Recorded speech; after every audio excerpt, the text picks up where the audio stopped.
Hello and welcome to episode 15 of Diecast Item Analysis. In today's episode, we will be talking about an engine who changed liveries in Season 21. One who was completely absent from all Engines Go and is expected to make a return to the 2026 Thomas & Friends series. One who is now elevated to main character status. I'm of course talking about Rosie, the shunting engine. Specifically, her push-along model dated 2019. So let's talk about Rosie today. I am a really big fan of this model of Rosie, mostly since, well, it's the only Red Rosie diecast toy available. Since I know Playrail made Rosie, and I definitely know that no other range except for Bachman also made her in red. But I don't think Tomica or Adventures or Trackmaster made her.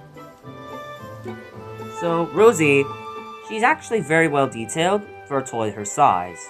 Naturally, she would have been better if her domes were fully sized and if she had a taller cab. I have seen some very, very good edits on the internet seeing that. Rosie, for some reason, also has a tall funnel, which is probably due to the fact she needs to fit her lamp, since Rosie gained a lamp in Season 17 of Thomas & Friends, but wouldn't have it with her red livery until Season 22. Or Season 21, sorry.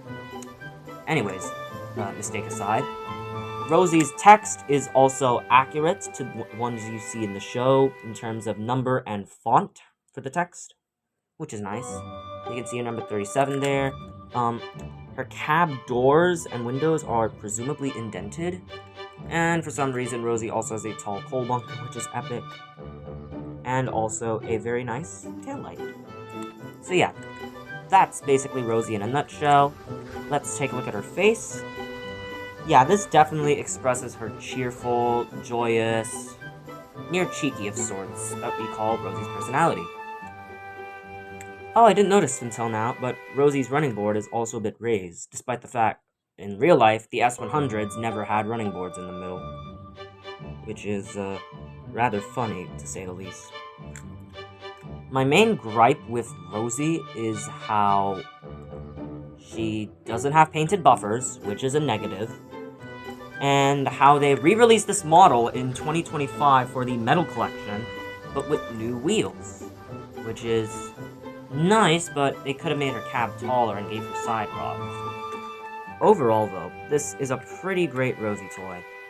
And while yes, I don't really recommend it, it is cool to get Red Rosie merch, because naturally, I will be getting the 2026 diecast Rosie once it comes out in June, so can't wait to see that in stores. Alright, Rosie, you can now race James and maybe cause him to crash. Sorry, Rebecca, for pushing you there. So stay tuned till next time, as we will be covering Hero from Japan. So like and subscribe, maybe leave a comment, and have a nice day. Peace out!